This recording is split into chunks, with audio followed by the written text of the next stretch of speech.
Hello everyone! Welcome back for more Let's Play Professor Layton and the Unwound Future. So here we are at Chapter 9. And of course, we have no opening dialogue or anything like that, just like in every other chapter. It's kind of an annoying feature. Pattern, whatever you want to say. So let's see what we learned in the last chapter. Not much. We found a rabbit, learned there was a research facility going on, and then we learned about a hotel. Or not, well, I guess it was a hotel. Restaurant, hotel, something like that. So anyway. Not much else happened, at least for us. So anyway, let's go, shall we?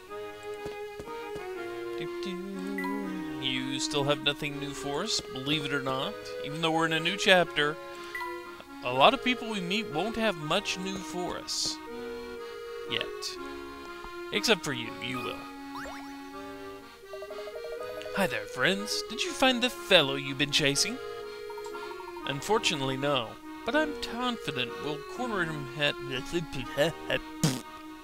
Unfortunately, no. But I'm confident we'll corner him at the Towering Pagoda this time. Yikes, jumping right into the lion's den, eh? You be careful in Chinatown. On the off chance that things get hairy there, you can always come and talk to me. I'll help you out. The way you say that makes me think there's more than an off chance things will get hairy.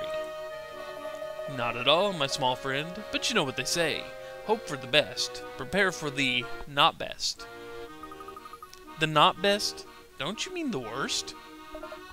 Do I? I don't know. Say, speaking of preparation, you fellas ever heard this one? Puzzle 82, Wheat Stash, worth 30 points. To stockpile some wheat in case of future shortage, you decided to mill some of your grain into flour and stash it away somewhere safe and dry. You've rustled up 3 different boxes suitable for storage.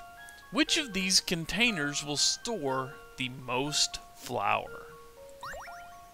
Well, this puzzle is just a tad bit tricky, in that you've got boxes here that are only half full, that can only hold half the amount because they're sealed, or small, or just the lid's on top. Well, if we turn this one upside down, suddenly it becomes the biggest one and the lid is on top. This one's as good as solved. No puzzle can stop Layton's apprentice. Wheat. Grains. Okay. Box A is correct. If you turn it upside down, it will store the most flour. Now that that's out of the way, I suppose you'll be heading to that Towering Pagoda, eh? Watch yourselves out there, you hear? Well, he actually seems somewhat interested in keeping, us not dying or getting into real trouble. It's kind of reassuring, kind of, when you guys have nothing new. You should, but you don't. Neither do you. But someone does. And I just walked right past it. Silly me. You do! Or is it you? One of you two. I believe it's you. Yeah, it is you, isn't it? Books are sustenance for the soul. Have you discovered the value of the written word, boy? Of course. I love books.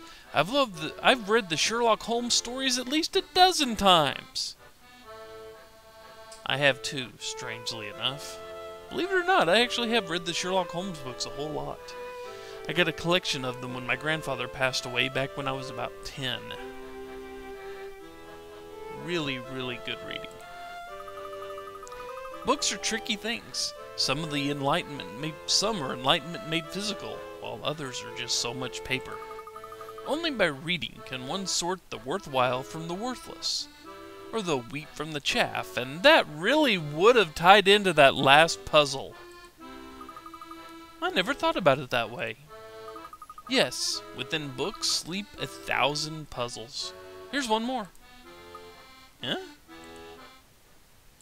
Oh, come on.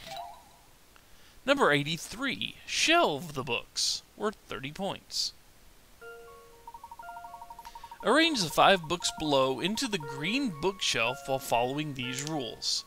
No books can go to the left of the brown book. Only the blue book can touch the brown book. The yellow book goes to the left of the white book. The blue book must touch the purple book. The white book needs to be sandwiched between the yellow and purple books and not touch any others. An empty space big enough for one book must be left next to the yellow book. And let's see, is there a way? There we go, we can rotate them. So let's get, only the blue book can touch the brown book. That goes to the left of the white, so we need to move the white over.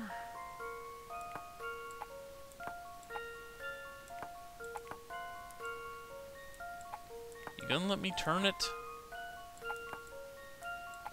This one can be kind of finicky trying to get, there we go. And then this one.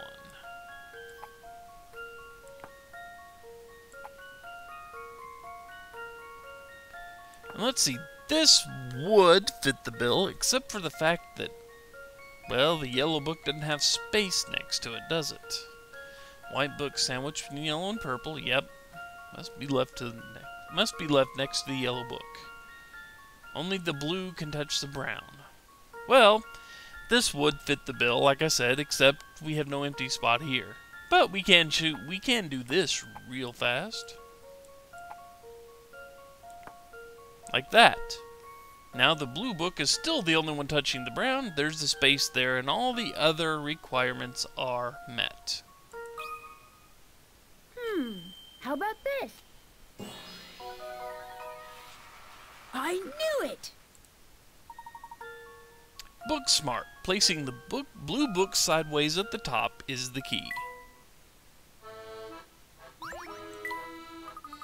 Paper and ink are mere objects. In time, they will rot and vanish, but the ideas and knowledge they contain are eternal, unless they are trashy novels. Aspire to read as many books of real value as possible.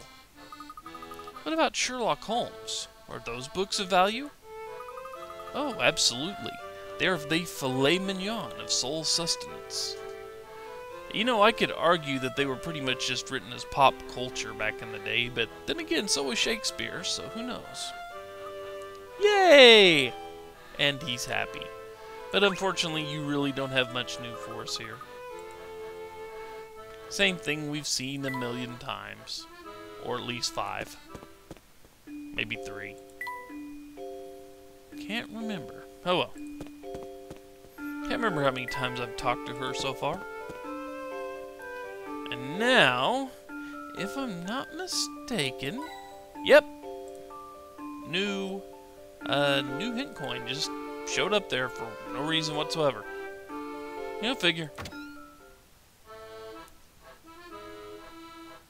And look who's enjoying a massive freaking dumpling. Seriously, that thing's as big as his head.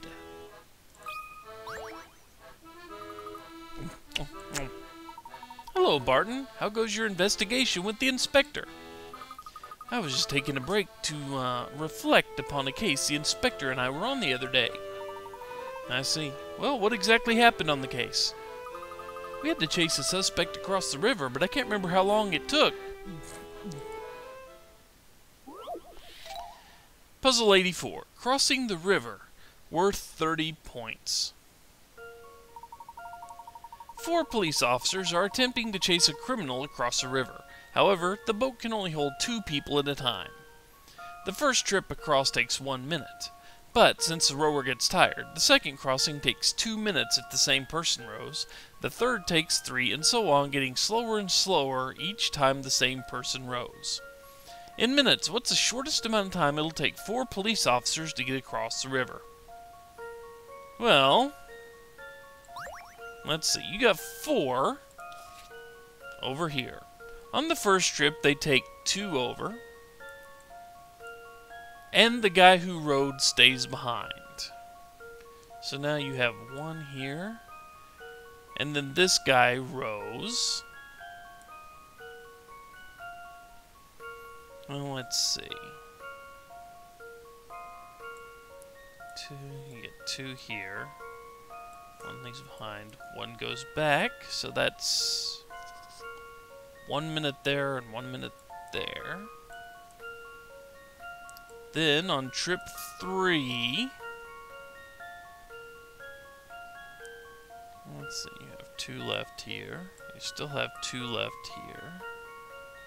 Then you have 1 person left here on trip 3.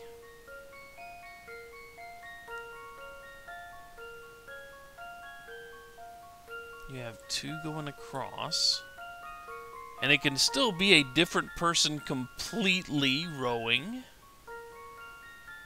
Yeah, we'll say you rowed. And they're taking a break while they go across. Then that would take 1 minute to go back. And you have 2 minutes. And the other person still hasn't rowed. Come back to meet you. So then, on the last trip, both of you 2 have rowed. So it's going to take 2 minutes. 2, 3, 4, 5, 6. Yeah, I think that's the best they can do is 6.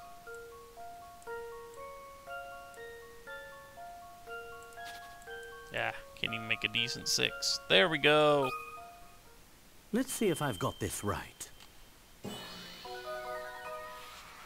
Few things satisfy like a puzzle solved. Correct. It will take 6 minutes. A rows A and B across, B rows back, picks up C, C rows across. Now that A, B, and C run across the river, one of them has to row back and get D, who then takes over and rows across. Or, you know, you could make the last trip with the 2. Oh well. Either way works. Oh yes, that's right. Thanks for helping me remember. Now I can finally get back to snacking. Hey, a new course for the car, huh? Well, let's take care of that since we're here. Not that it matters if we're here or not. Oh well. Oh dear, the inspector has called me out to an emergency. I'll be in for it if I don't get to the crime scene soon. I just can't resist all those sweets, though. Objective, eat all the cakes on the course. Okay. Well, we obviously have absolutely no way to change the car's direction to begin with. I mean, yeah, we literally can change it, but it'll just crash as soon as we do if we do. As soon as it starts if we do. So let's see here. Want to end up here, so I'm guessing we want to go down and grab all those. Yeah, that would seem like a pretty good place to end. So let's see.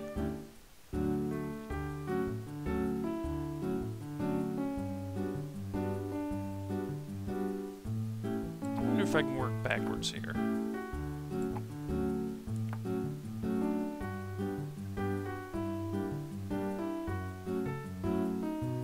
Yeah, I could work backwards, because this should just about do it. Let me see here. Close the bridge, open the bridge, or close that one, open that one, down. That should do it. Let's see.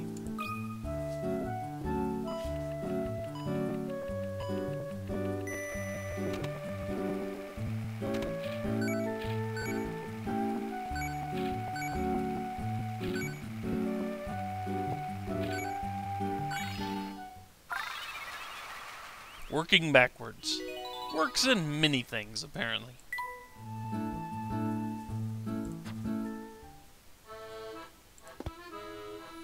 And with that out of the way, let's do one more puzzle before we leave.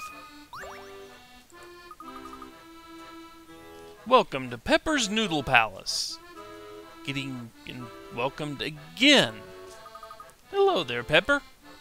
Hello there yourself. Thanks for stopping by again. Hungry again already?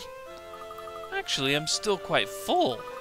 But I do know one hungry police officer who would never turn down a bowl of noodles. A hungry customer is my favorite kind of customer. I think I'll treat him to a bowl on the house. You know, I make not only great soup, but great soup puzzles too. Here, have a sip.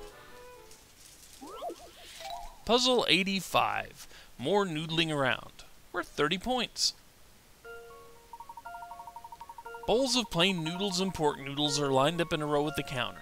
Switch the food around so the bowls of plain and pork noodles alternate, but make sure they all remain evenly spaced on the counter. What's the fewest number of moves it will take to accomplish this task? Also, in this puzzle, simply switching the places of two bowls counts as 2 moves. Well, there's a trick here, and you may think you have to pick up the bowls and move them around. You don't. It allows you to move the pork. Let's see, look at that. We just moved one piece of pork over. I mean, you could sit here and try to maneuver everything around all you wanted to. But all you really have... I mean, see, you could do that and that would be 2 moves. But if you do that, you just moved one thing.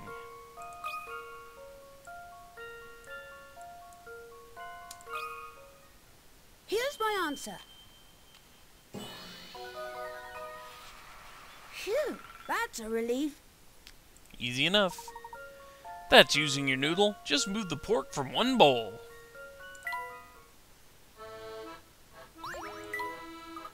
Nice work there. And we got a new sticker, but we're still not ready to solve the picture book. Anyway, with that, it's time to end the video. When we return, we keep looking around and hopefully advancing towards the pagoda. So until then, take care, folks. See you later.